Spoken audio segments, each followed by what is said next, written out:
Welcome back to That's Some Cheese, part of the Vendetta Sports Podcast Network. Today is, we're recording this about midnight, Monday, December 21st, 2020. Anthony Fontanello is back with us again. Just kind of stepped up to the plate and it happened. So, Anthony, welcome back. What's going on? Same old, same old. Well, just finished college, so Yeah. graduated, all done with that. Yep. Congrats. Thank you. The holidays are coming up. Anthony's graduating. We're moving and grooving. I'm just gonna warn everyone right now. I'm on high energy right now. I'm bouncing off the walls. We could potentially have some good news coming, but we'll see. I don't know. I can't sleep right now. I'm going crazy. Also, one of our shirts, rocking this. I'll stand up a little bit. Yeah, get it going. Use the promo code CHEESE, 20% off your orders. You can look like me, rock one of these shirts. So, Anthony, you ready? I'm all set. I'm ready to go, man. Okay.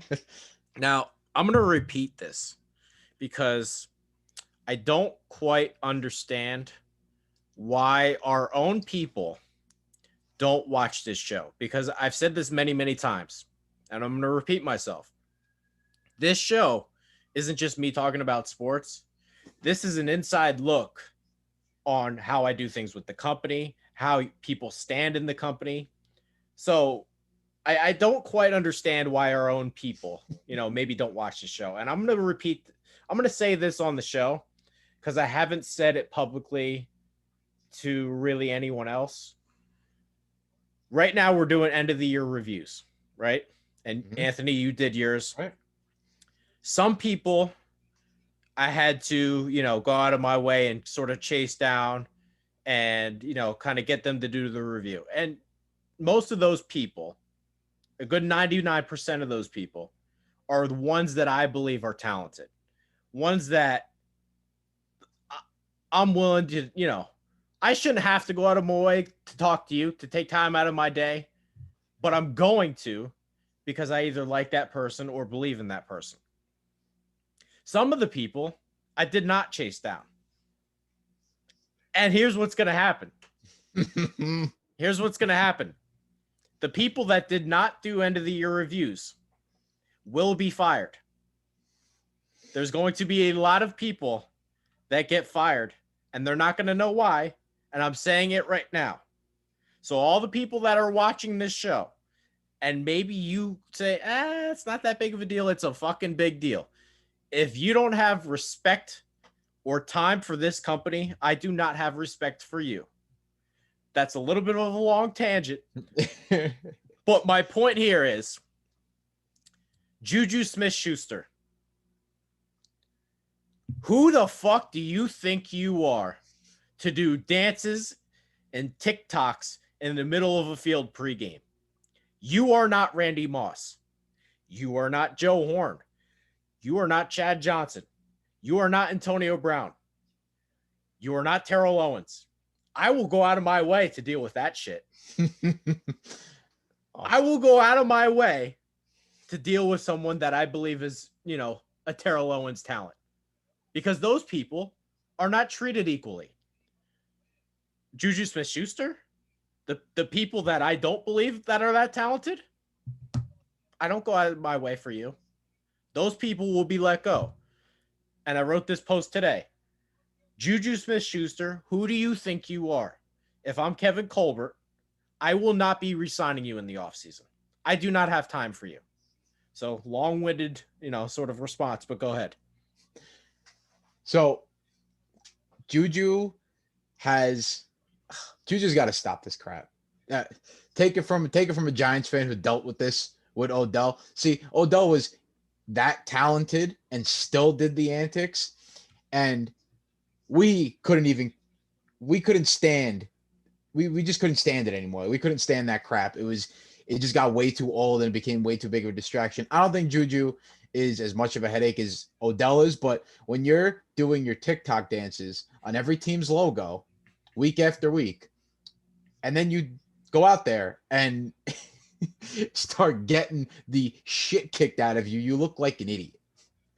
And this is now the third week in a row probably this is their worst loss of the season. And Juju is still dancing on the logos, talking about, oh, I'm just being myself. Blah, blah, blah. I'm Juju. I said, okay, Juju. Well, guess what? You're also not a number one receiver, and you're not worth the money that other dumb teams are going to pay you. The Steelers are wide receiver U of the NFL. They can go and draft any wide receiver in the draft and turn them into a very viable option on the field. The Steelers just do nothing but pump out like decent or good wide receivers year after year. So if Juju thinks he's something special, he's really not, because the Steelers will simply go and find somebody else. I mean, they already have Deontay Johnson and Claypool on their team, two young guys who look like they're going to be really good in this league. So if I got Juju doing these antics and then fumbling the ball and losing me games, and then you want a lot of money, or I can go with the two youngsters who show up and play the game, and they're not fumbling the ball, and they're not doing these antics. They're actually showing up early to get extra work in. I think I'm going to go with the two younger guys. I'm being 100% serious, and I'm going to go back to this just for like 5 seconds. The people that are not meeting with me for end of the year reviews, that have not reached out and messaged me, those people will be fired. I'm 100% serious. I'm not joking around. I'm not joking around when I'm saying this. I seen your face when I was talking, and I could tell you were already thinking about. I'm 100% serious. I gotta go back to this. I'm 100% serious. JuJu Smith-Schuster. I mean, he's the third best receiver on his own team. That's sad. That's he is. Rookie Chase Claypool is better than him. Deontay Johnson, while he doesn't always catch the ball, is better than him. Like, this one blows my mind. And this is an organization, you sort of mentioned this, but they don't have time for you. Like, Hines Ward, Santonio Holmes, Antoine Randall, Mike Wallace, Emmanuel Sanders. I don't have any notes. Those are just guys off the top of my head. Antonio Brown. This franchise has historically drafted very, very, very well at the wide receiver position. They can find another JuJu Smith-Schuster tomorrow. They drafted Chase Claypool a year ago and Deontay Johnson the year prior, and both whom can play. This idea that JuJu has earned some kind of equity to be like Antonio Brown, just maybe not as crazy, is ridiculous. See, I knew that JuJu was going to really, really regress as soon as Antonio Brown left. He benefited way, way too much from having the best receiver in the league at that time on the other side of the field from him. So that's why he basically thought he was a lot better than he actually is. And it's been problematic now because, when it stops being about the team and more about the person, see, that could work in other sports, like maybe basketball, not so much in hockey, maybe baseball, but that don't work in football. That does not work in football. You need to play for your team and not just play for yourself and your dumb TikTok dances and stupid crap. I can't even stand these TikTok people. And then I got to watch JuJu go and dance on everyone's friggin' logo and just throw up goose eggs every week. I'm trying to find, because this was in one of my old articles, and I'm trying to find the up-to-date one. But his separation throughout like the season and in his career, he doesn't separate from anyone. He's near the bottom of the list in terms of, just separating on his own with pure route running. But I'm glad you mentioned the TikTok. Can we go on like a 2-minute tangent? Absolutely. I can't stand TikTok. I don't want to ever be like old guy yelling at clouds. I never want to be that guy. Like owning a media company, I want to be, innovative and always be ahead of the curve. When it comes to, Twitter, people can get their news real fast. That one makes sense to me. Snapchat, you want to send, photos real quick. Get it. OnlyFans, people have needs, man. Like, people got needs. I don't got one. I can, I don't know if I'd Yeah, I would admit if I had one. Yeah, I don't have one, but I get it. It makes sense to me. TikTok. I honestly, for the life of me, cannot understand it. Is that me being old, or is No. that me like, because I really I want to keep up with the kids. I want to always understand what the kids are doing. I don't get it. It just doesn't make any sense to me. Think of how crazy it is. I was a dance minor in college. Did I take the wrong career path? These are the thoughts I've been having. because some of these people, honest to God, I don't believe have any talent. They really don't. Like it's the one social media to so me. sad. And there are some people who have like viral Twitter accounts or whatever, and that just happens or whatever. I don't know. You can't really explain that one. But there are 16-year-olds, and maybe it's a handful, but there are 16-year-olds making millions of dollars just like shaking their ass and tits. It's like fucking gross to me. I don't understand. I don't understand who watches it. I don't know, man. I don't know. I'm 23. I turned 24 in a week. Again, this is me being a 28. I don't get it. Yeah, this is me being a 28-year-old. But I've seen a couple, TikToks or whatever. It seems wildly sexual. Like there are legit 16-year-olds like doing some questionable things. I don't know how else to word it, but it seems a little wild to me. It borderlines child pornography. It does at some points. It does. It's disgusting, and like I just don't understand crazy how this happens. And like I don't even think it's college kids really. I think it's just like I don't know what these high school kids did, but they found this app and just turned it into like this crazy thing. And I don't understand how people get famous on there. Like none of them have talent. They all do like viral dances that they just sit like they're like losers. They sit in their room for like 3 hours learning a dance and then go and record a video of them doing a dance. But that's what I'm saying. Views. Like I even get like, esports. I understand it. Like, oh, I get. Like being talented at a video game, I understand. Like, that's impressive how good people are at video games. But it's not like these people are good at dancing. Like these are not like professional dancers like on Broadway, like earning a living. Like, okay, like they're actually putting performances. Like, I legit can't wrap my mind around it. I don't get it.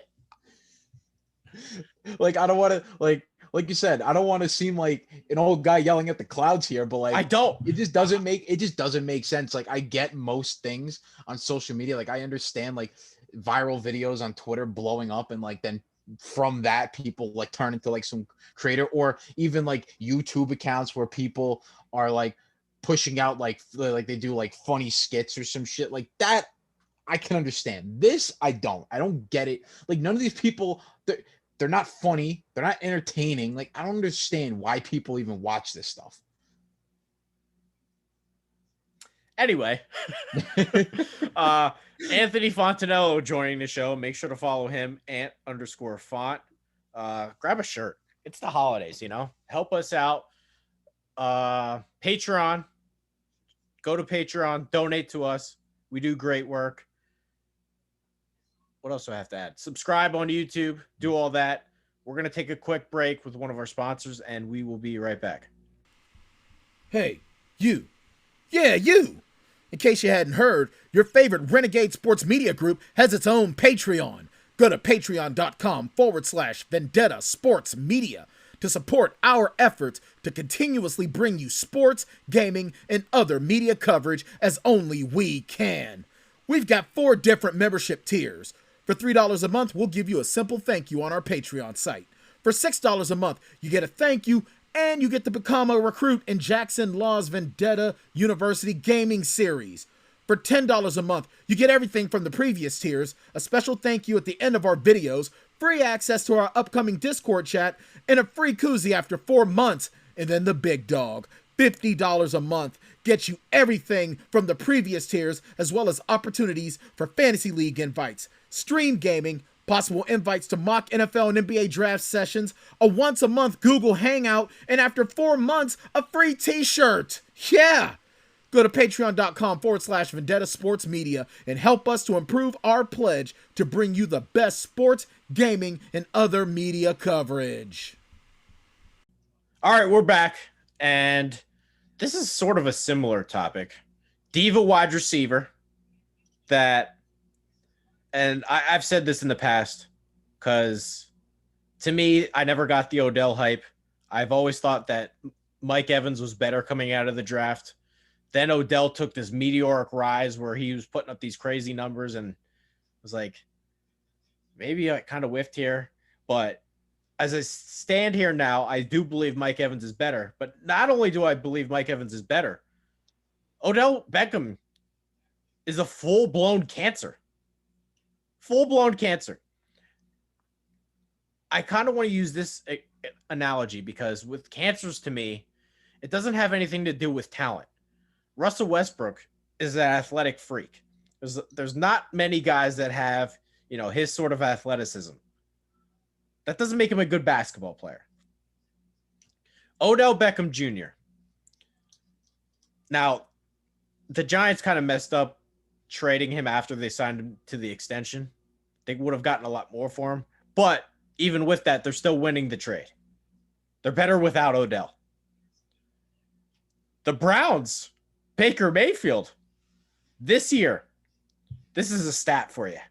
This year, with Odell Beckham Jr., Baker Mayfield, 10 touchdowns, 7 picks, 81.4 passer rating. Not good. Not great. Really below average. Since Odell has been hurt, Baker Mayfield, 15 touchdowns, 1 interception, 112.5 passer rating. Now, you could say, well, maybe the Browns got hot, or I don't know, he's starting to click with Kevin Stefanski. Not buying it. Not buying it. See, I wrote a post on you did write a post on I wrote a post on that a while a month or two back whenever Odell got hurt.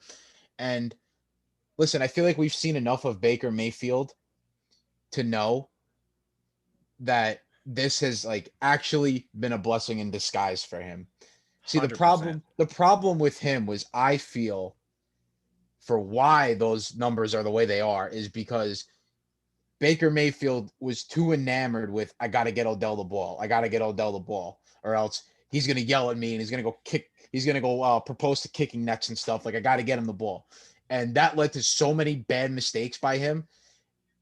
And now that he's not there, and Jarvis Landry is not the type of guy that's going to go into the public media and start demanding the ball, their offense, has been working great. I mean, they just put up 40 plus against the Ravens on Monday night. It was a loss, but then even against the Giants, pretty good defense. You figure they shot their load in that Ravens game. I mean, they still put up 20. Take it for what you want. They won that game handily. So, and Baker's looked like a fucking really good quarterback, honestly, since Odell got hurt. And this was the thing when the Giants traded him. I wasn't mad that we traded him. I was only mad about we could have gotten a lot more for him. I'm not that fond of Jabril Peppers. He's just he can't cover anybody. He's really just a pressure the quarterback safety. He's really not doing much for your team unless you're sending him on blitzes, because he can't cover anybody. I mean, he's had a pretty good year this year, but Odell would have just destroyed the way this team is right now with the Giants, because the Giants are young. The offense is not very good.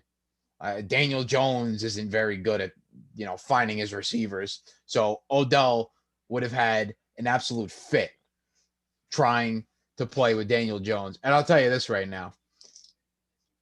Who would have ever thought that Odell would be sitting there even before this injury? His numbers in Cleveland were not that great. Not like what he did with the Giants. Who would have ever thought as a wide receiver sitting there going, man, I really miss Eli Manning. He used to get me the ball.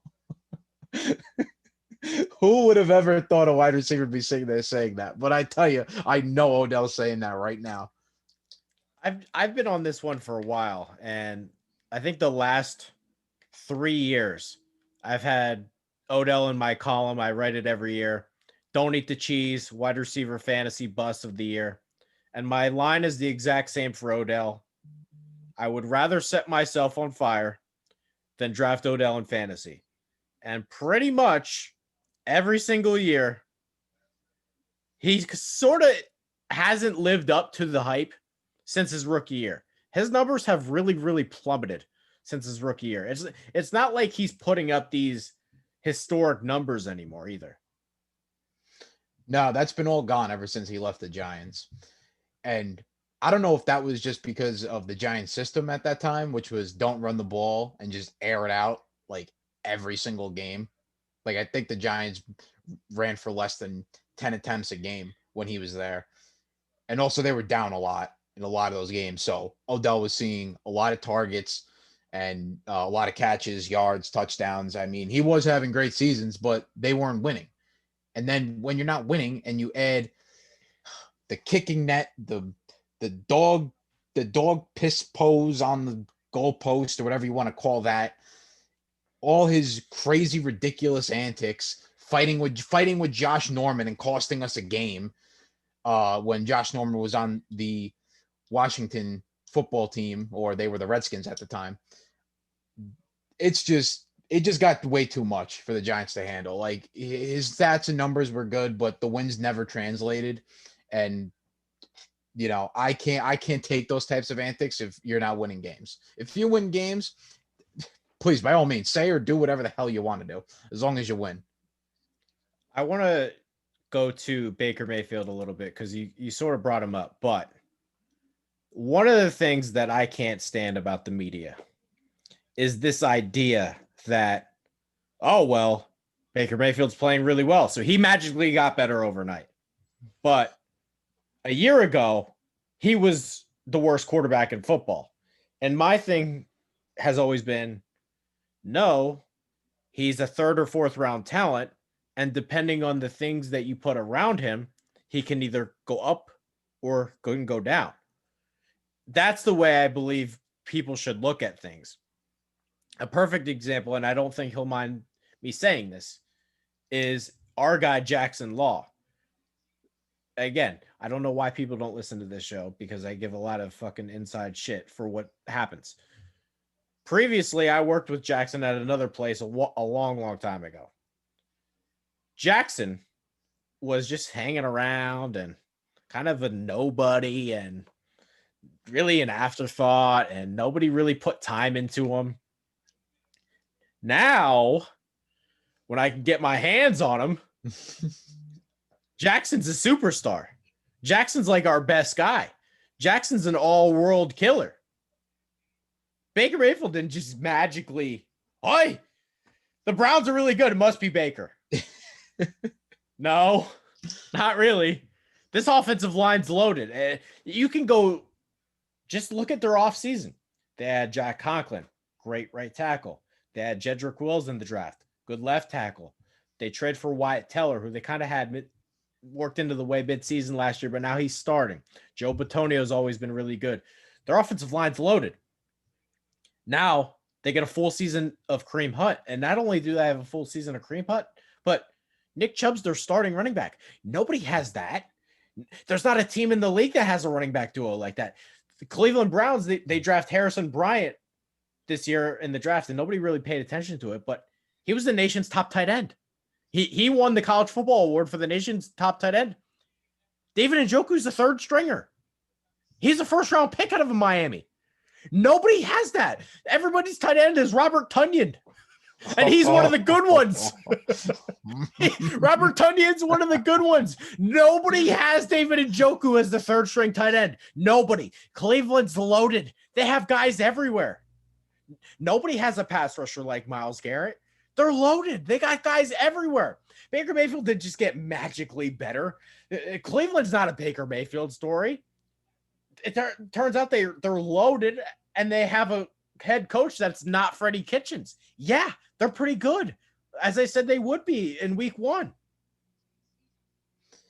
Yeah, the Browns on paper are one of the most I think, at least gotta be most talented rosters in the NFL, probably up there with the Chiefs. They have weapons everywhere, and that's not even just the offense. It's offense and defense. They have weapons everywhere, and I tell you what, I like a lot of those guys are killers. Like they're just killers. Like they got the work ethic. They play hard every game. I mean, you could see it when we get a chance to watch the Browns on national television. Their players play hard. Like their secondary is really nothing to write home about, but my God, do those guys at least show up and they try.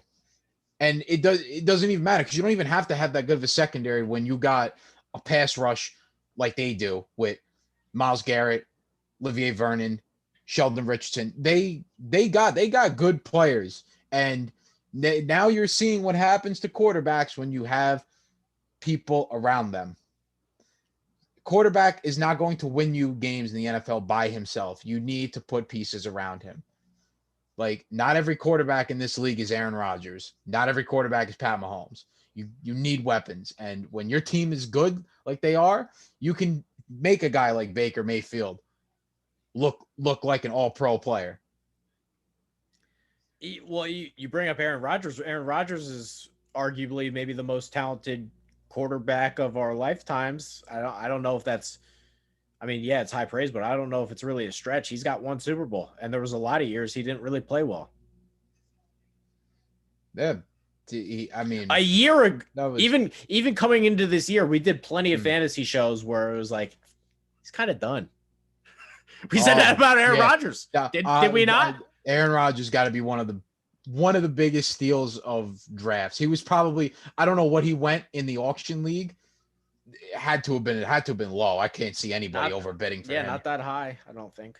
I know in snake drafts, which I know you hate, but I know in snake drafts he was going like in like the 9th or 10th round, and he's arguably MVP right now. I mean, I would vote for him for MVP just because he's done more with less. But I want to get too off topic here. Yeah. But Aaron Rodgers, definitely one of the most talented quarterbacks in the NFL and has been for a long time. And you can see what happens when his GM and his coach don't surround him with weapons. They only win 1 Super Bowl. You have a guy like that, and you can only win 1 Super Bowl because you didn't surround him with the right talent. He at least made them respectable for all these years. I think in this case, it's a Mike McCarthy problem too. That's big Mike McCarthy problem. Anthony Fontanello joining the show. Glad he stepped up to the plate. It is late here on a Monday, but I am bouncing off the walls. I got plenty of energy, so we're gonna see how this thing goes. Make sure to follow Anthony @_font. We're gonna take one more quick break, and we will be right back. The following broadcast is brought to you in association by Forever Grips. Go to forevergripsgaming.com for all of your affordable gaming accessories. Need new grips for your analog sticks? They've got it. Need to swag up your controller or console, including the Xbox Series X or PS5? They've got it. Need a sweet mouse pad to complete your setup? Go to forevergripsgaming.com now. Act now and use the Vendetta Sports Media promo code VSM15 at checkout to get 15% off of your purchase. That's right, 15% off by using our promo code VSM15. Forever Grips, the best accessories for the best prices are with Forever Grips. All right, we're back, and I hate using the same analogy twice, but I almost feel like I have no choice with this next topic. And again, this is just, I think my biggest pet peeve with the NFL media is this idea that one player on a 53-man roster is solely responsible for the performance of a team. It's just completely idiotic. It's just completely elementary to me. I don't know how else to say it, but I almost don't have respect for the people that don't get this one. You know, it's hard for me to respect people that don't quite get this one because to me it's so amateur and it's so pathetic, and the idea that a fan could sit there and say quarterback wins, he's awesome. Quarterback loses, he's the sole problem. It just never really seems to add up to me. So let's dive into the Philadelphia Eagles. Mm-hmm. Let's dive into the Philadelphia Eagles because I've been saying this in the Slack pretty much since Carson Wentz got benched. Jalen Hurts is going to play just well enough. He's going to play just well enough to where the entire fan base, the entire media bullies Howie Roseman and the Eagles into a situation. And this is so funny. I can't even get through it without laughing. The fan base and the media is going to bully the Eagles so bad that they're going to trade away $100 million quarterback for someone they hope they can build the Taysom Hill offense around. Mm-hmm. I don't have the words to say it. I'm gonna say this as simple as I can. If you're one of those people that believes that Carson Wentz is the problem in Philadelphia, I can't respect your football opinion. I don't know how else to say it. I really don't. I'll let you take the keys though. Oof. I really love going in. I really love diving into the Eagles, man. As a Giants fan, I really love seeing that franchise self-destruct and sabotage themselves like they're doing right now. But I will start off with this. I don't know, and I said this on Toast Time with Jackson, that I don't understand why is it that we, meaning us at Vendetta, why are we the only ones that can see that Carson Wentz is not the problem with the Eagles? Like, you turn on any sports talk show, whatever one you want. You can turn on ESPN. I listen to a lot of New York sports talk radio. Whenever Carson Wentz gets brought up, they always blame Carson Wentz. Carson Wentz isn't good. Carson Wentz, I just think he's just not that good of a quarterback. Listen, like you said, guys don't magically get good overnight. Well, guys don't magically get bad overnight. Carson Wentz was an MVP candidate a year or 2 years ago.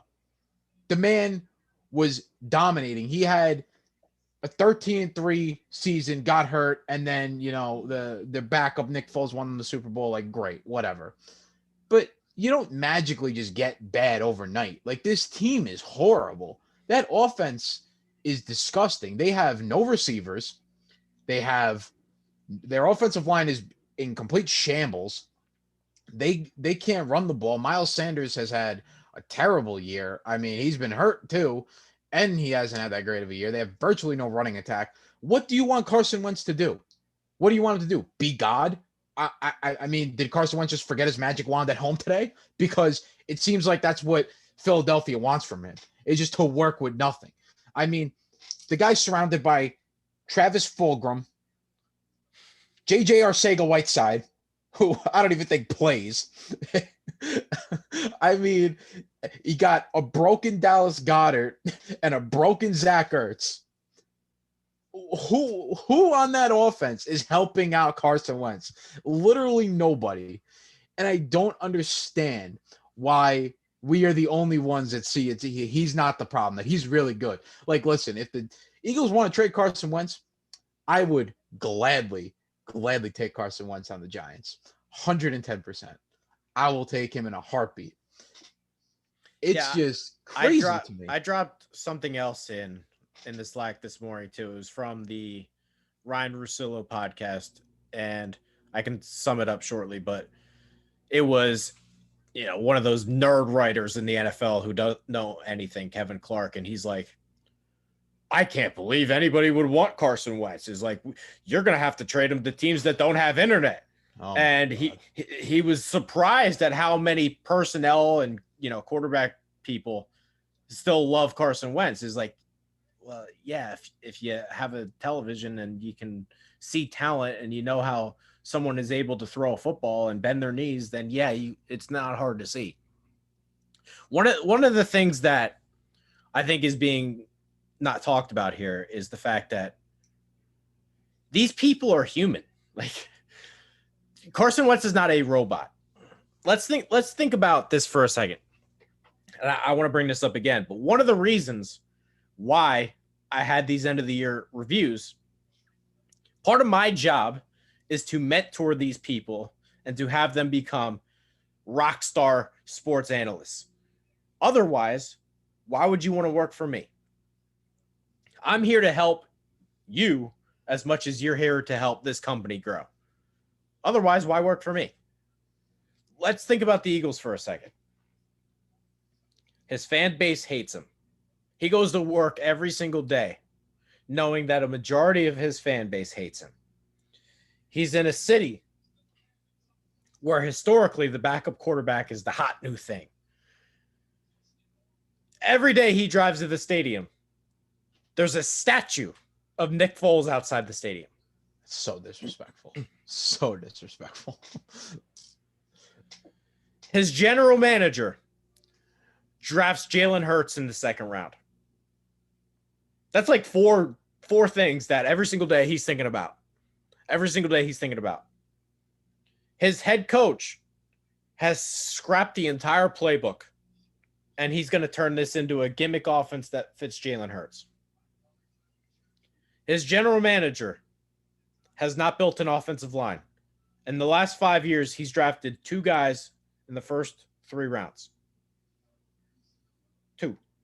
One of them, Andre Dillard, not hurt. Or not playing, hurt. His entire offensive line, Jason Peters, old, washed up. Lane Johnson, hurt. Brandon Brooks, out for the year. Jason Kelsey, not quite the same. Holes ever. Jordan Mailata is a starting offensive lineman. 2 years ago, he was playing rugby. Not a joke. That's real. It's so crazy. Not a joke. Oh, my God. Also, his general manager. In the draft, any person with a rational mind, and again, I don't like tooting my own horn this much, but at some point, I have to do it. I had J.J. Arcega-Whiteside as pretty much undraftable. Now, the PFF nerds had him as a first-round pick, but that's not the point. His own general manager drafts J.J. Arcega-Whiteside while DK Metcalf staring him in the face. Mm-hmm. The next year, I wasn't quite as high as Justin Jefferson. I didn't think he would be quite this good, but I liked him. He had a great combine, and he was head and shoulders, the top receiver on the board at that point in the draft. He takes Jalen Reagor, who really I thought was a Nelson Aguilar type of guy. So when you add up, I'm on like 10 things. And I got no notes. This is my notes. I'm just, I got nothing here. He goes to work every single day and all that shit's playing in his head. I'm not going to play well either. No, I wouldn't want to be there. Play well. I don't even want to be there. Look out of here. They don't even like him. Like, it's crazy. God, I really wish the Eagles just one time. Under no circumstance, if I'm him, before the year starts, I know that's a suicide mission. Last year it was a suicide mission. Yeah. And he won the division somehow. There's not a human alive that you could convince me that's not fucking with their head. It's like that type of stuff. It's gonna mess with you. I mean, the guy, like you said, the guy's not a robot. Carson Wentz ain't a robot. Okay, and like Philly fans and just Philadelphia in general, I don't understand why they hate this man so much. I mean, at first it was about his health concerns because he kept getting hurt. It's like, okay, that's fine. So stupid. Yeah, I mean, listen, man. When you don't got the offensive You know what my line, the favorite? You guy's know what not my going to favorite stay argument healthy. was? My favorite argument was, well, Dak Prescott's better because he plays every Sunday. Oh God, get the fuck out of here with that stupid crap. Like, I hate it. You don't want to see anybody get hurt, but like 1% of me was like, okay, your argument is what now? Your argument's broken in half. Just so Your dumb. argument's broken in half right now. Just so dumb. See, those are the type of people that when they take that availability is the best ability, they take that a little too far. Like, I'm sorry. That I think I'll take 10 games from Carson Wentz over a full 16 from Brandon Allen. Like, it just like, come on, man. Or I mean, listen, I don't like Jalen Hurts. I think Jalen Hurts is a terrible quarterback. I actually discussed this with you on the last time I was on That's Some Cheese. It's just he's not a good quarterback. I've seen him enough at Alabama to know that he's not good. I don't think he gets drafted without Lincoln Riley. I think if he didn't go to Oklahoma and he went somewhere else, let's say he could have declared for the draft. Just straight after getting his job taken from Tua. He could have. Or another spot was because at that point Lane Kiffin was at Florida Atlantic. I think I even wrote a post about like, hey man, like go to Florida Atlantic, go kill it down there. See what happens. If that's what happens, he might go in the 5th round, maybe. Well, knowing Howie Roseman probably would have drafted him in the 1st round. Yeah. Crazy. Like his drafts have been so awful. It's like not even funny. Like I never understand having quarterbacks like that. Like even on what Green Bay did with Aaron Rodgers drafting Jordan Love in the 2nd round instead of getting him a wide receiver. First round. That was a 1st round pick. Excuse me, a 1st round pick on a quarterback when you have Aaron Rodgers, who clearly still has at least 3 to 4 years left in the tank. I'm sorry. And then you got Carson Wentz, who you just drafted not that long ago, and he's been killing it for you when you surround him with the right weapons and the right personnel.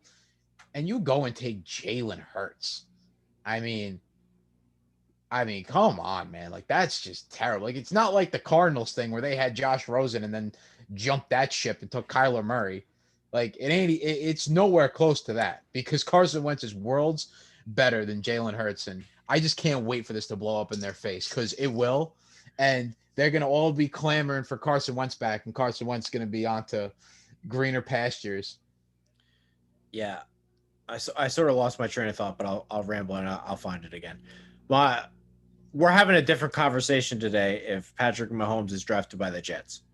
We're having a different conversation today if Josh Allen is drafted by the Jets. Oh, I know what I wanted to say. We mentioned it with the narratives. I don't quite know where the narratives come from, but they exist and they're hard to explain, but people just, grab onto things and it happens. I want to spend 2-3 minutes on Jared Goff. Oh, I love this. I love this one. Because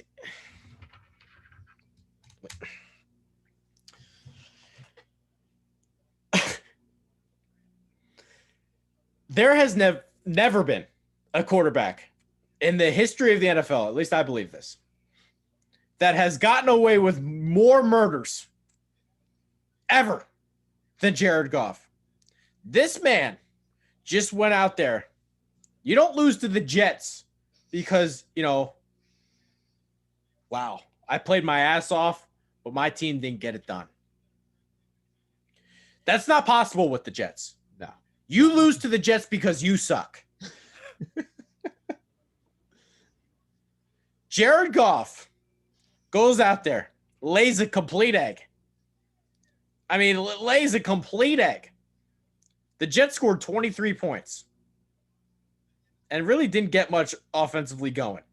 And Jared Goff threw a horrendous pick. And the running game was really good with Cam Akers.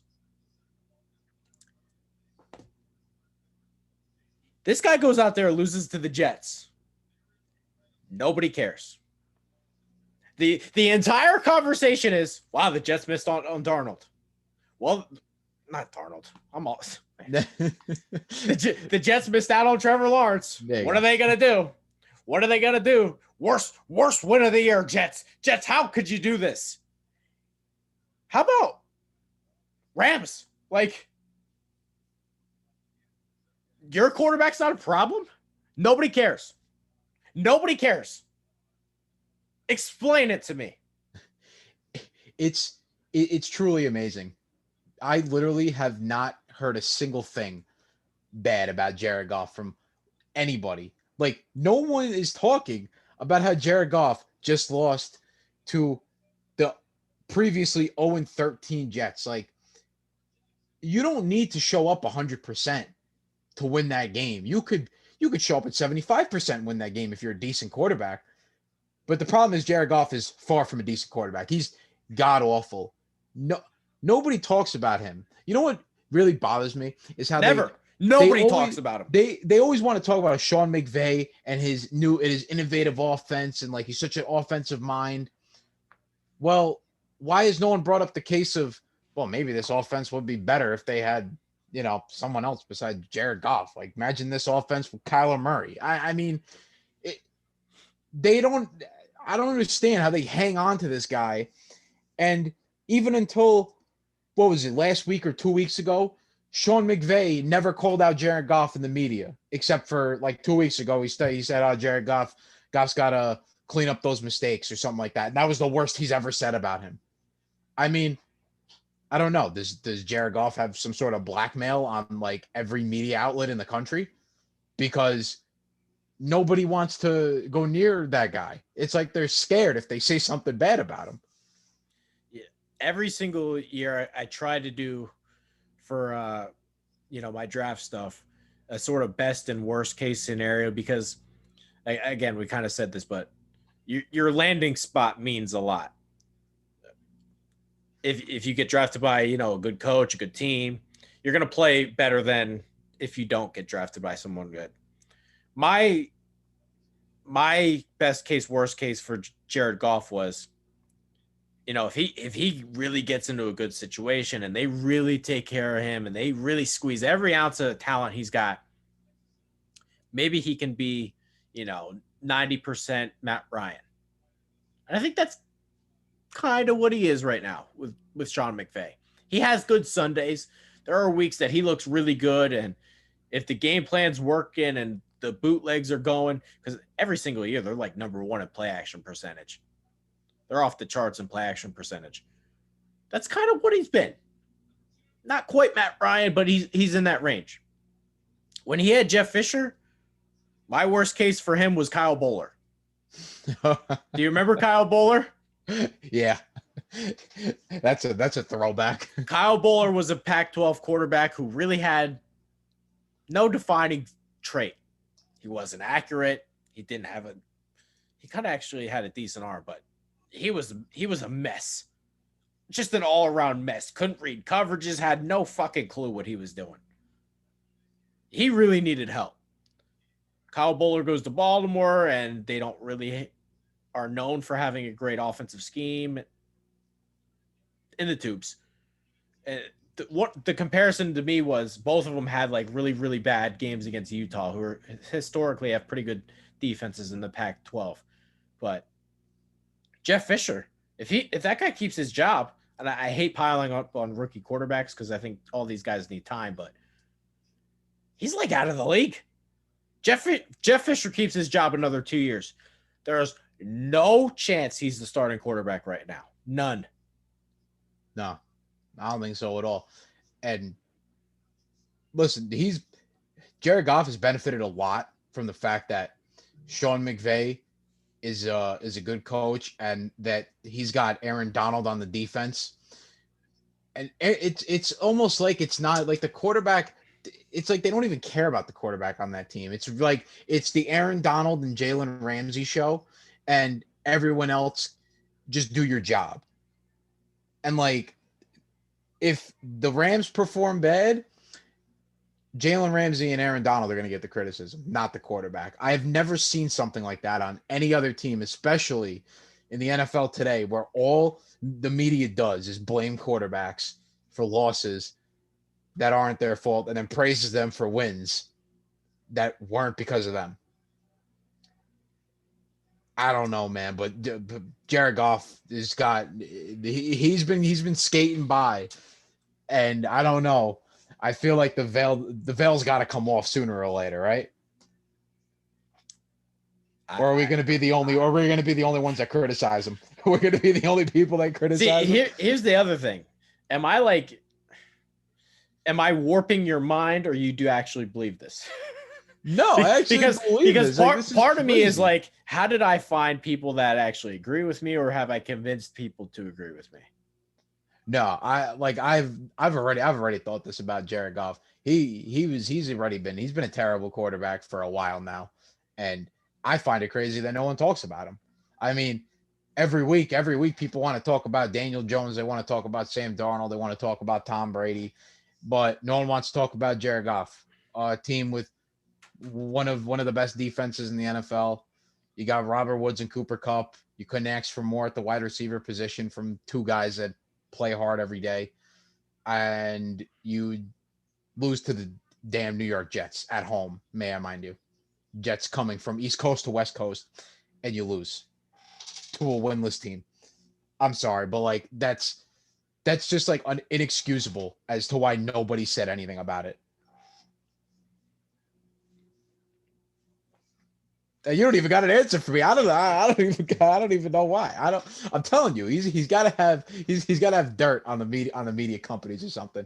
But I tell you what, he doesn't got dirt on us, so I'll criticize him every day if I have to.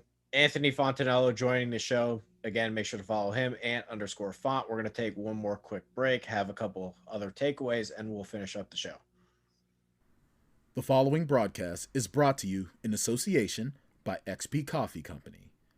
XP Coffee Company is the fresh brewed coffee made for gamers by gamers.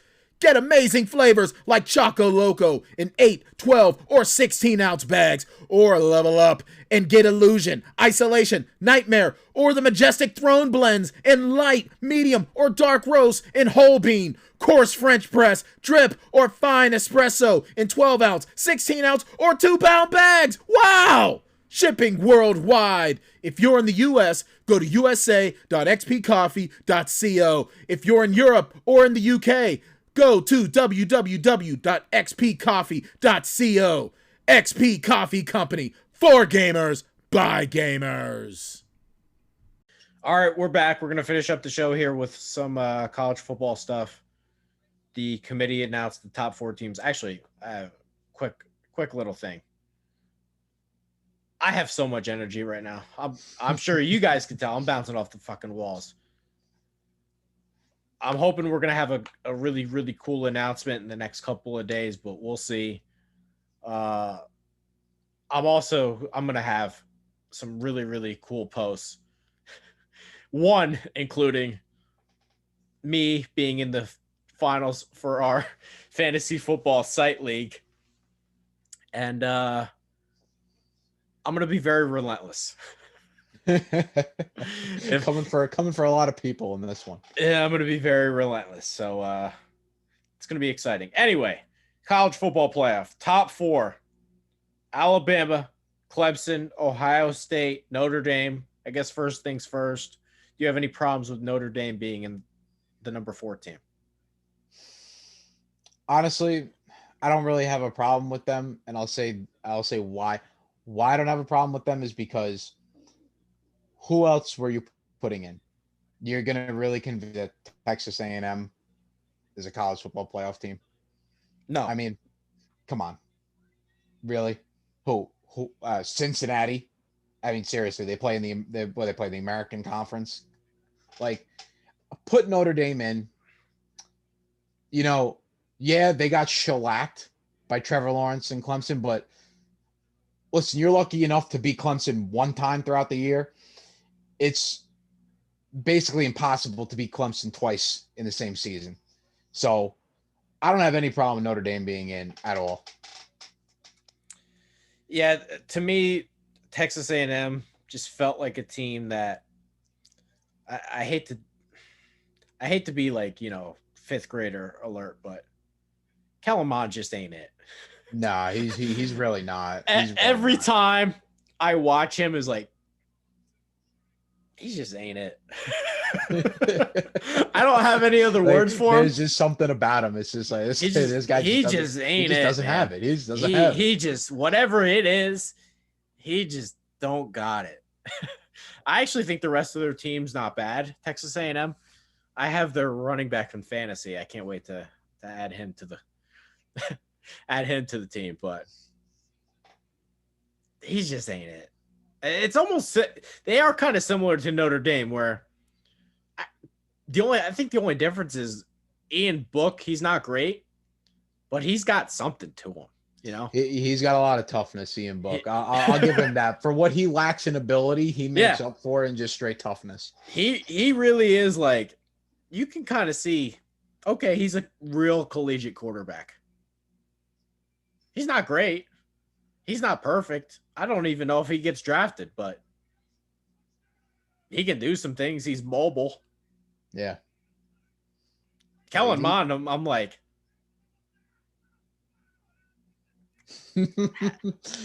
how did you get Mond? He just how doesn't did you do get it for recruited? You. He just doesn't do it for you. One of the bigger storylines is Clemson. Dabo Swinney. He voted Ohio State as the 11th best team in the country. I've always I love it. Dabo, to me, he's an interesting guy. You love him or hate him or whatever, but I find him funny. I don't know. Great. I don't know if I'd want to play for him, but I find him hysterical. I really do. To vote Ohio State number 11, especially after they played him last year so close. The ball's in that guy. He's just being petty at that point. It might come back to bite him in the ass, but yeah, better hope you win. I kind of like the move. I like it. I kind of like the move. I like it. That's that arrogant confidence that I come to expect from Clemson at this point. I mean, listen, until Ohio State proves that they can beat you, why not? Just tack it on. One of the hot topics is Coastal Carolina. And, maybe they're not the fourth best team. I'm not sure they're better than Florida. If they play Florida tomorrow and you had to bet your life, who would you bet? Florida. Right. But, and maybe, I don't even know, but I wouldn't have hated if they got in. And maybe that's not the right thing to say, because the goal is we want the four best teams. But I think Alabama's going to kill Notre Dame. And I think they would have killed Texas or Texas A&M again, because they already killed Texas A&M. I would have liked to see Coastal in there for one reason. They're different. Yeah. And when I say that, I don't mean, oh, it's just a different team. When I say that, I mean, nobody really quite has an offense like them. I don't know if you've watched any Coastal games. You gamble. Maybe you have or haven't. They cost me a parlay about 2 weeks ago, so I'm not happy with them at the moment. But nobody really runs an offense like them. They really run this option offense, but they have like 3 receivers on the field at the same time. Nobody really runs an offense like them. I would have liked to see it, just to see if it would have been interesting for a quarter. Yeah, see, I don't hate the idea of having like a team like Coastal in, just because they are different. Like, listen, when we get down to the college football playoff every year, and I think pretty much everybody can agree, it is literally between Alabama, Clemson, Ohio State, and then whoever the hell the fourth team wants to be. Outside of last year, when Alabama wasn't very good, it's been the same three teams, and then it's just been whoever the fourth team wants to be. Does it want to be Notre Dame getting smacked in the semifinals again, or does it want to be Oklahoma getting smacked in the semifinals again? Those two kind of been flip-flopping, but I would like to see someone. It'd be nice to see someone different in there, like a Coastal.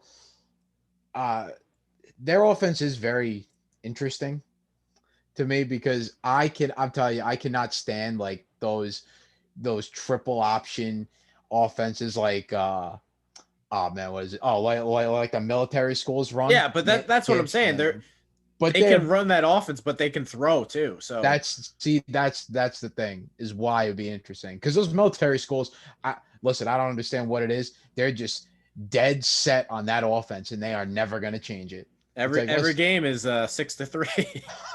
It's like, listen, guys, you can be innovative. Like, you guys can go and find a throwing quarterback. I know you can. But here's my thing with Coastal. I'm not just being like, hey, let's get the little guy in there. Hey, let's just see something different. I honestly believe you can make the argument that Coastal Carolina gives Bama the best game, because I think Notre Dame's going to get killed. It's going to be 2012 all over again. Probably even worse. Texas A&M. I've seen them get killed already. Yeah, we don't need to see that. Florida, they just played, and they have 3 losses now. Who are you putting in there that's not going to get killed? Coastal Carolina, I can make the argument they play the best game. And their center's like 280 pounds. Like, they'll get smoked too. But Coastal Carolina, the Sun Belt, 3-0 against the Big 12 this year. It's a very interesting This stat. isn't like little guy. Sun Belt, 3-0 against the Big 12 this year. Louisiana beat Iowa State by 17. Yeah. Iowa State beat Oklahoma, and they kind of barely lost to them in the Big 12 championship game. But if Louisiana can beat Iowa State and Coastal Carolina can beat Louisiana, I don't think they just suck. You know, like, I don't think this is just some little guy got hot. They beat BYU, didn't have to schedule them. No, they took that game on about 4 days, not even like 3 days notice. I don't think BYU sucks. I think BYU's good, and they have a real quarterback who's going to get picked in the first round. Who's probably going to get picked in the top 10, actually. Yeah. That's a real quarterback. So without a doubt, I think so. This idea that Coastal Carolina just got hot, I don't buy that. I think they can play. And I think that there's a chance they might have created the more interesting game. See, I'll buy that. I'll buy that, because I'll tell you what. I really and I want to clarify, they would have gotten killed too. Oh, no, the game they would have probably ended up losing by 30 or more. But would you rather see Coastal go in there and put up a fight for 2 quarters or a quarter and a half, and then that's what I'm saying? Is there a chance that they break one of those option runs and Coastal's up 10-0, 5 minutes in, and we're sitting there like, holy shit, that's not happening. Notre Dame's not. I don't know. Maybe Notre Dame could get hot or whatever, but yeah, it ain't happening. It's gonna be 20. I'm telling you, it's gonna be 2012 all over again. It's just gonna be Nick Saban just kicking the crap out of Kelly and Notre Dame, especially Brian Kelly. I really like Brian Kelly. I think he's built a hell of a program. I don't think it's easy to win at Notre Dame. I think, especially with the academic rules they have, it's hard. I think it's really hard to build a good team at Notre Dame. You got to get smart guys. You can't just go after any 5-star recruit from the deep South that has like a 2.4 GPA. It's like just good enough to play. But it did bother me when he said before the Clemson game, Well, we don't know if we're going to go to the playoff because we don't know if the parents are allowed to show up. Let's worry about winning the Clemson game first, Brian Kelly, please. I would have loved if they didn't make it. I would have loved if they got It's like- kept out because that's the committee's like, well, guess you're not going anyway. I love Brian Kelly, but would have liked if you didn't say that one. Yeah, that was a little ridiculous. Like, come on, you had to have known that they were gonna switch the venue to a state that you could have, some crowd there. I really don't think they were just gonna stick the Rose Bowl out in California and have no crowd for college football semifinal. I mean, come on now. Bama, 1-10, they win it. 1-10, they win it 10. I'm an Alabama fan. Maybe I'm biased, but I don't understand. You really can't tell me otherwise. I mean, look at them. I really thought that the offense was going to take a little bit of a hit when Waddle got hurt for the year. But my man, Devonta Smith, he's an animal. That man is just tearing it up. And tell you what, Najee Harris is running like a man possessed. Like he's reminding, like he's almost starting to remind me of Derrick Henry a little bit when he was at Bama.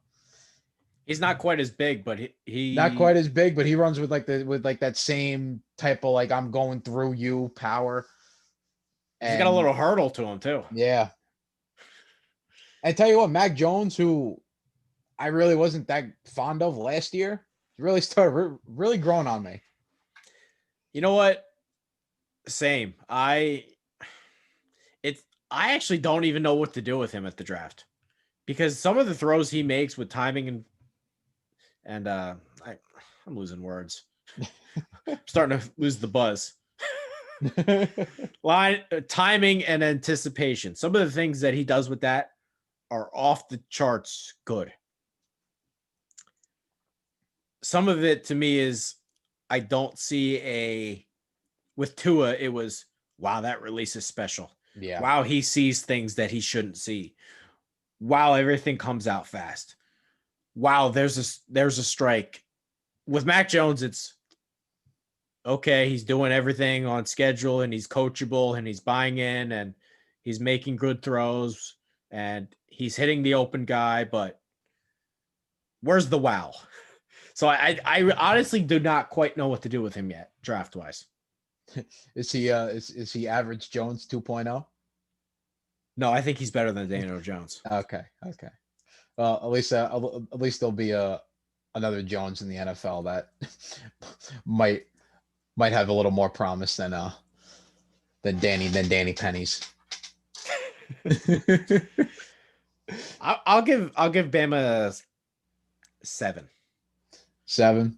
See, I'll tell you what, I'll feel a lot more I'm not going to count out nervous. I'm not going to count out Trevor Lawrence in a game where he could just go berserk. No, see that's the thing. If Bama ends up playing Clemson, I'm not as confident as I was because listen, Clemson's beat us in the national championship twice now. We beat them once. So we're gonna have to get one back if we play them. I'll be very nervous for that game if we end up playing them. Ohio State, call me crazy, but I would feel 110% more confident playing Ohio State than I would playing Clemson. I think Clemson's the better team, but I'm not gonna say it's impossible for Ohio State to win. No, not at all. I don't think they're fresh. They're fresh too. They've only played 6 games this year. Their guys are fresh. They haven't gone through a whole season like the rest of them, but they do have the COVID concerns because who knows what happens with them. I don't know. They just randomly get COVID every 2 weeks. They have like 20 guys on the team all got sick. So who knows what they're going to look like, but I'd feel more confident playing Ohio State, I think. Anything else to add? I'm starting to energy's coming back. Yeah, running out fumes. Yeah. Nah. Well, I got a little baseball tidbit. I was on a football show. Well, I'll throw a little baseball tidbit in there. Okay. So as a New Yorker and a Yankee fan, I'm starting to hear rumors and rumblings about the Blue Jays being serious players to DJ LeMahieu. And let's just say that all that cocky confidence that I had when the season ended that we would re-sign him, it's now turned into very nervous anxiety. And it's going to start turning into anger the longer Brian Cashman tries to cheat my man DJ out of a contract, because I swear if he leaves and goes to an AL East team or the goddamn New York Mets, I'm going to break everything in my room with a baseball bat. That would be Toronto would be crazy, because I don't know if they're playing in Toronto. No, they're not. I think they're going to be playing in Tampa. Or Buffalo. They could play Buffalo again. Could you imagine? That's right. They could play in Buffalo. DJ LeMahieu staying in New York and just, going to the great fans of Bill's Mafia. That would be great. Oh, God. We've sort of talked about this in the chat, but we can share this. But to me, this is just one of those where I've nicknamed Brian Cashman Mr. Krabs. He has been bestowed that nickname by me. There is almost nothing he can do to remove himself with that nickname.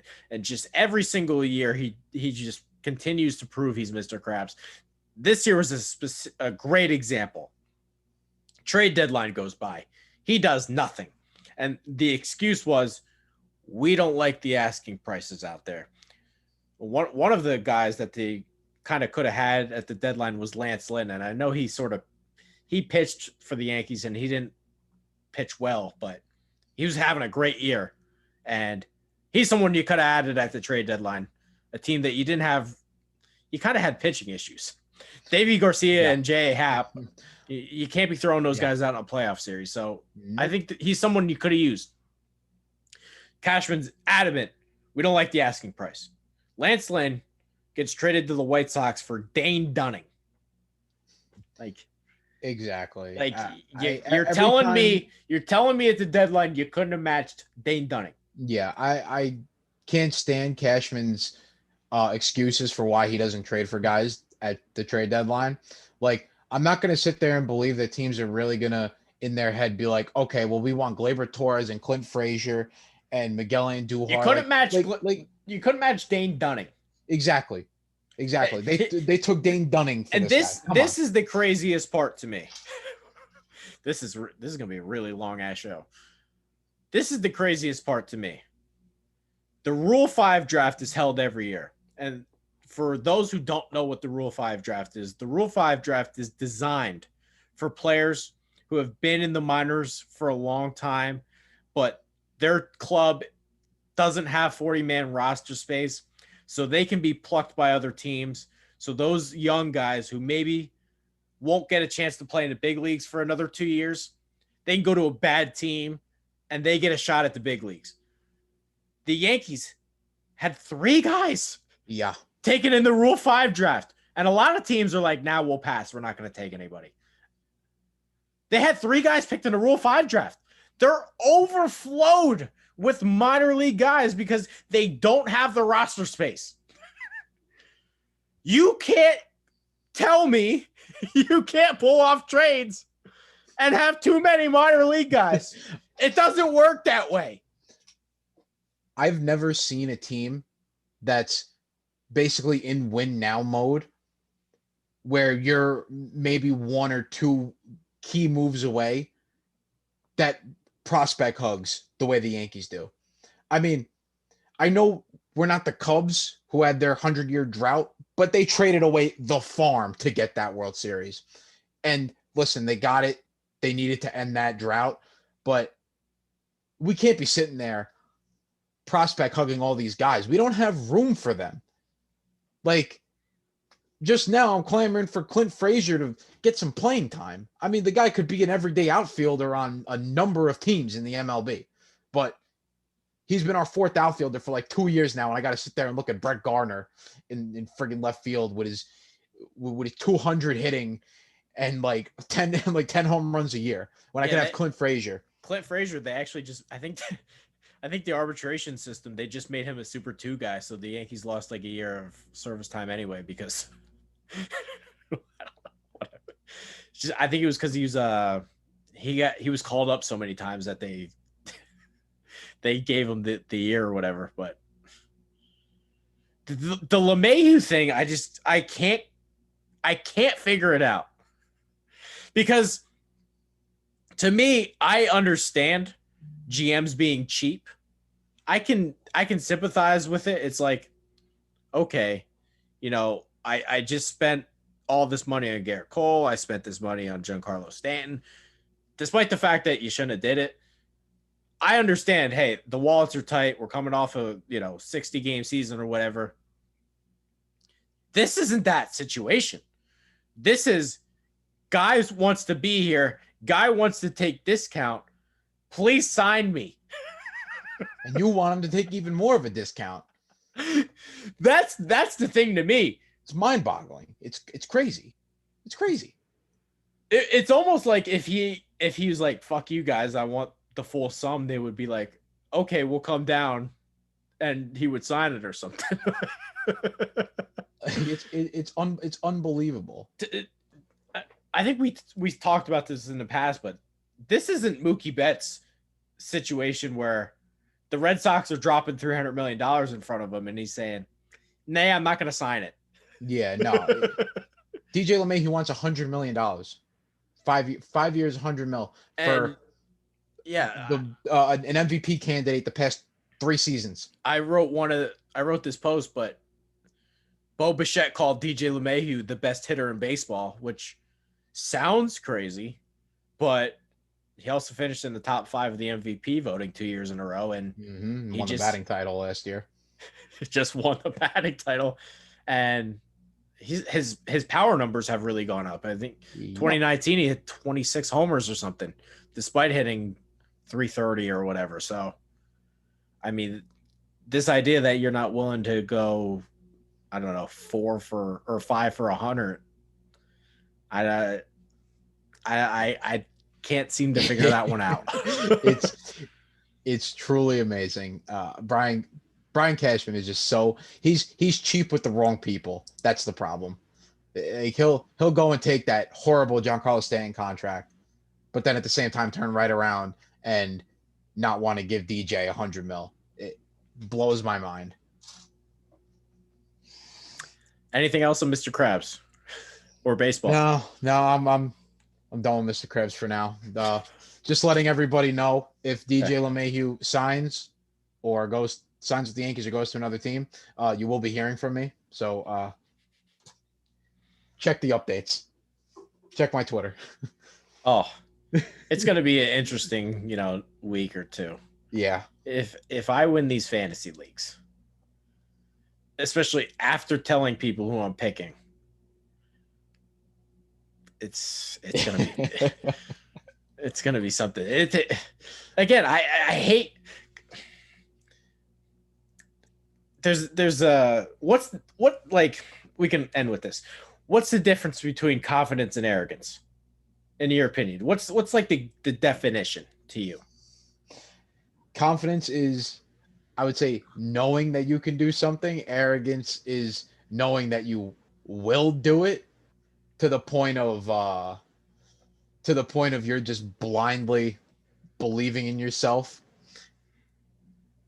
Yeah, that's probably what I would think. To me, it's confidence is, okay, I can internalize it, I can set the mind straight, and I can do it.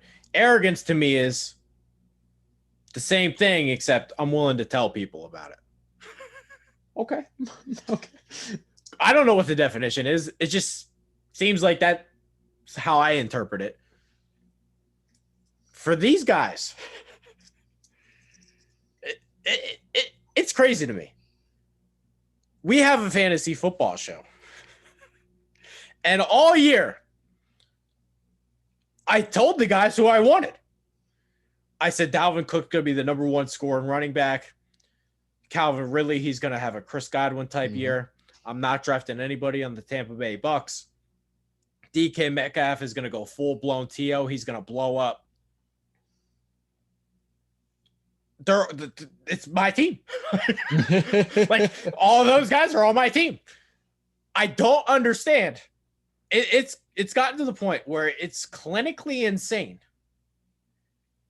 not to listen to me. And I don't like, being asshole Trey, toot my own horn. But at what point does it become insane to where I gotta say something? And I'm trying not to be a douchebag about it.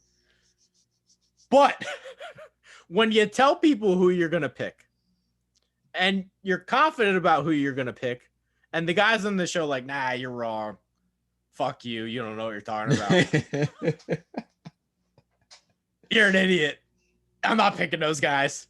And then why you telling those guys? You pick those guys and you humiliate them the way I'm humiliating them in this league, where it's not even competitive. How do I not say something? You gotta. You just have to. Like that's the whole point. You gotta. I'm rooting for you to win. Now, just for everyone that's wondering, I was not in this league.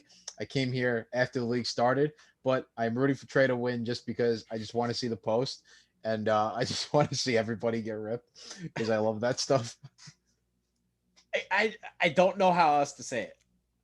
It would be one thing if I was just like really a dick about it. Like, and I kept all these secrets and I didn't really do my job with the fantasy show. And I'm calling out all these people like, you're an idiot and all that, blah, blah, blah. And I'm like, I was simply telling people who I liked, continuing to tell people who I liked, giving people free advice, being told, nah, don't agree with you. Okay.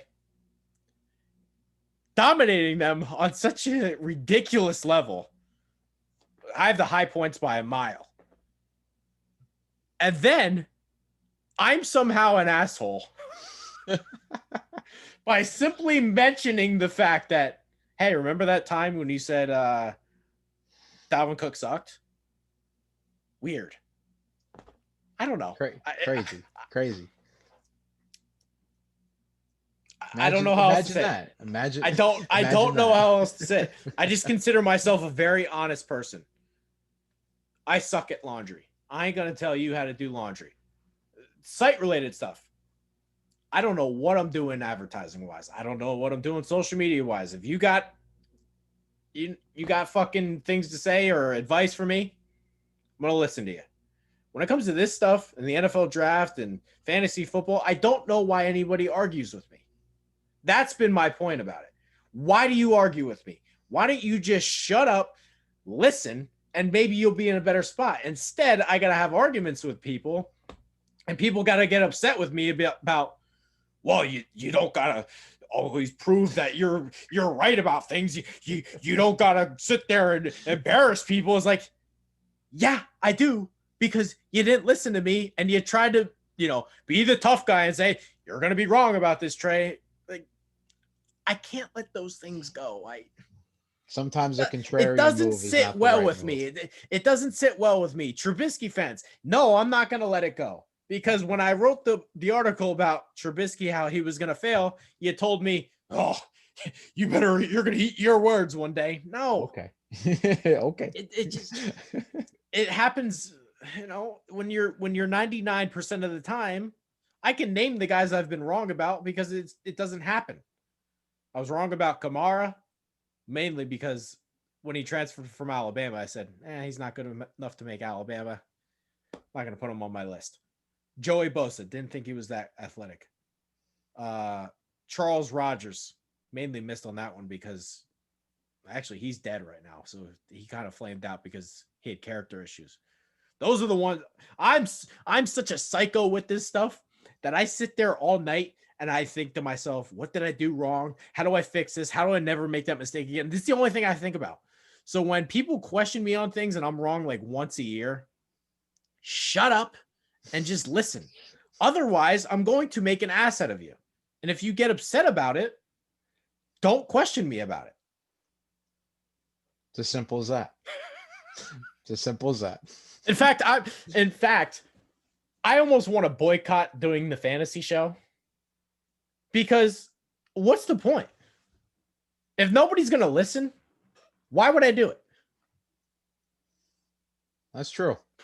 That is very true. So that was quite a long tangent that I didn't need to go on, but go ahead. I was gonna say, hey man, sometimes you gotta toot your own horn every once in a while. Again, I don't try to, but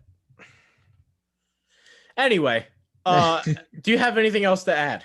No, I'm all good. Okay. Make sure to follow Anthony Fontanello. He is our guest for today. Ant_font. Subscribe on YouTube. Like our page, vendettasportsmedia.com. We have a bunch of guys that do great work. I keep them in line as best as I can. Haven't gotten my own stuff as much as possible, but working on some things that are important. That's going to do it. Buy a shirt, 20% off, promo code cheese. Thank you guys for watching and listening, and we will see you next time.